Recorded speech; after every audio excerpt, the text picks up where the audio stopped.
think the Detroit Lions should take a quarterback the first round. I can go either way. I think that they should take a wide receiver. I've had a lot of slack for that. People have said it. But here's the thing. For your own amusement? Here's the thing. The Detroit Lions are going to be a crappy team again next year. They are not. If they win. There's no way they're turning it around in 1 year. If they win 3 games, I will think that that's happy. So here's the thing. This is what I think the Detroit Lions should do. I think the Detroit Lions should take Crabtree. I think Crabtree should go 1. And then next year, because they're going to be a crappy team again, the chances of them having the number 1 pick next year are going to be very good. Then take Bradford. Wait a year. And then you'll have Bradford thrown to Crabtree. Bradford's overrated. I wouldn't want him anyway. Oh, I'd take Bradford in a heartbeat. Whatever team gets that guy. Tebow. Tebow will be an elite player, but not a quarterback. I'm gonna take the interesting side of this argument, and I'm gonna say something. I honestly don't care that much. I am so tired of hearing about the NFL draft. I am so tired of it. I don't blame you. I'm probably gonna get. I was gonna say I'm probably gonna get slack for that, but you know what? I'm gonna say this. I don't care anymore. I want it to be over. I'm so excited that it's this weekend.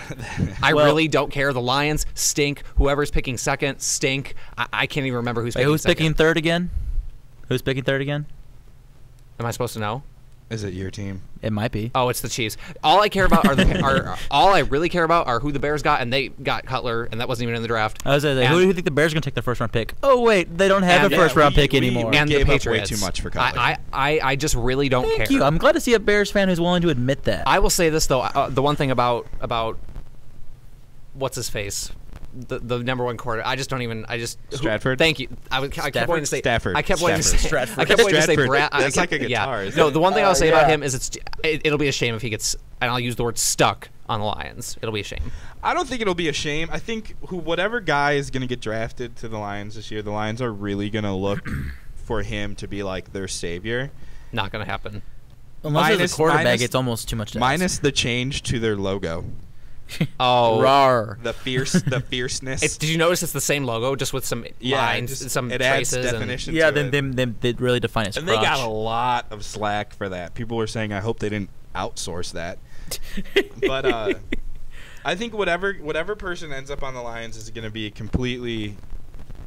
Basically, the weight's going to be on their shoulders, and I kind of feel bad, which is why I hope they don't take a quarterback.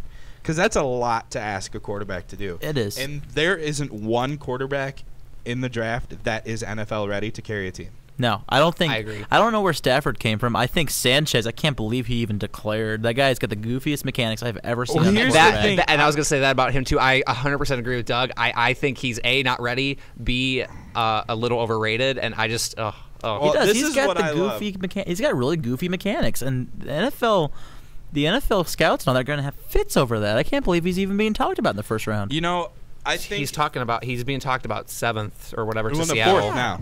4th to Seattle. Well, yeah, what the hell? Did Seattle? Have they always had the 4th? 4th, yeah. Oh, then what? Yeah, no, it's and I love that. I don't think that Sanchez is NFL ready.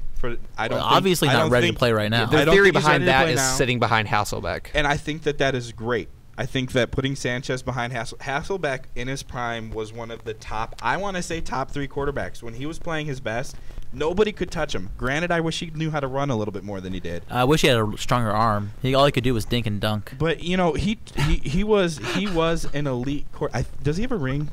No. No. I'm sorry, Doug. That was really that's funny. True. The guy dink and dunk. Yeah, that's all he can do. That's all he's a West Coast. And that's not a bad thing. I take him over a lot of guys, but if without a deep ball, it's hard. You just have to your reads have to be spot on. But I think that putting him behind Hasselbeck for I think Hasselbeck's maybe got 2, maybe 3 years left in him. Hasselbeck's not done yet. But he just had an injury-plagued year. Yeah. But I think that didn't he miss like 7 or 8 games? He missed half the season. He missed a lot of games last year. Putting him behind that veteran quarterback, letting him learn a little bit, I think that's going to be great. And I honestly do think that 5-6 years from now, Sanchez will be an elite quarterback. I think this. I actually agree that I think Seattle makes the most sense for him. I think he would be great on a team like that, and in that offense, I just think he'd be great. I do agree with you. If they were to draft him and start him this year, oh, horrible! Yeah, it'd be another Leinart situation. Well, and did you hear about they're talking about Josh Freeman, the guy out of K-State, who might go to Tampa Bay, and they just signed Byron Leftwich, so he would probably sit behind Byron Leftwich for a year. You know, Yeah, because he's not ready either. And that could work too. There are very few quarterbacks coming out of the draft that are NBA, NFL ready. Well, NFL ready means play right now. There's no such thing as a quarterback coming out of the draft ready to play right now. Well, we got a little glimpse of what one could be with Matt Ryan.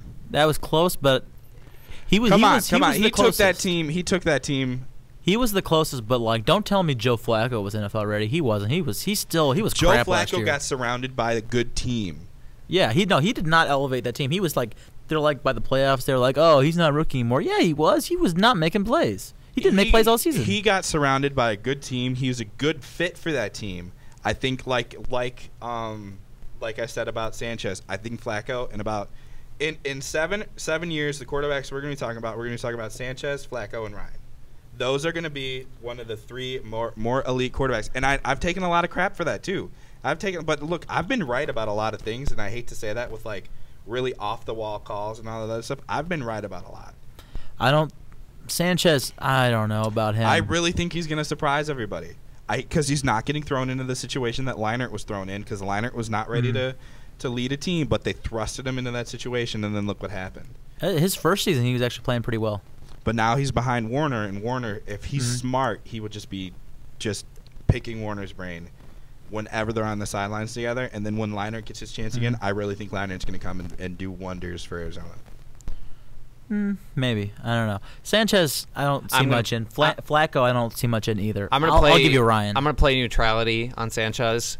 I'm going to say I don't think since he is going this year, it's a relevant topic. He's going this year. He's going to be drafted this year. 16 starts is kind of a ridiculous. Don't think and Pete Carroll, remember what he said? He flat out came out in the media and said it's a mistake. But then he retracted that statement.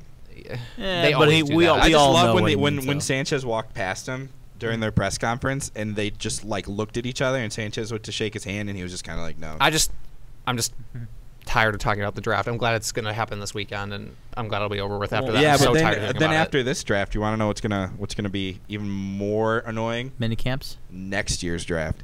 the first mock draft for next year's draft probably going to be due in June. I don't want to talk about it. But actually, there's one. I actually like the draft, just especially right now because my team sucks. So the idea that my team can get better through the draft is really your exciting. Team doesn't pick like 25th or whatever it is. Yeah, the fact that mine's at the top. If I want to look at a mock draft, mine's always the third one I can look at. It's like, okay, that's what we're gonna pick. And actually, I think we got a lot of good things going on. I think we're gonna pick. Looks like we're gonna pick Aaron Curry, the linebacker. Chiefs are gonna go 8-8, maybe 9-7. I'm not that optimistic. I see 8-8. The problem is we have a lot more holes than just getting a quarterback. A lot of the teams that sucked last year are going to go 8-8. Like I remember I was joking around. I was Except the Lions. I said the Lions would go 8-8 next year. Well, remember the Dolphins of this year. Dolphins weren't that bad last year. I don't think the year before. They just didn't. So you think they're worse? They were better than their record showed. They were 1-15. They were better than 1-15, but they're not as good as 10-6. They were like a 6-10, between 6-10 and 8-8. Well, like Mike said earlier, it's about getting it done. And the Chiefs were more like a 5-11 team that went 2-14 because they actually had a lot of games they should have won. I will say this: I will watch Detroit's opener if it's televised. Yeah, probably not. I think they're playing the Bears. No, wait, the Packers. We went over this. I don't remember. They're playing somebody. I will watch that game I can tell you because that much. that team is going to come out and play their hardest just to get their first win out of the way. Yeah, no, that's true. They'll be all over the place. And I just want real quickly because we play this game a lot, Doug. If you had to pick a Super Bowl, who would it be? Right now. Pick one right now. I'm gonna say New England and Philadelphia. Chris, you want to get in on this? That's exactly who I was going to say. I was going to say New England and the Eagles. I want to kind of because I'm a huge Falcons fan, and I want to say the Falcons are going to be in there, but I might have to agree. The Falcons, I think the Falcons will get far, but I don't know. Here's the thing about the Falcons: everybody forgets they just traded for a stud left tackle last week. And or maybe it was just a few days ago they did. I can't remember when it was. Guy that played for the Bills, but they gave him a big extension and all that, a lot of money, and that's one of those really like under the radar things that can make a team really good all of a sudden. I think the NFC is up for grabs for sure.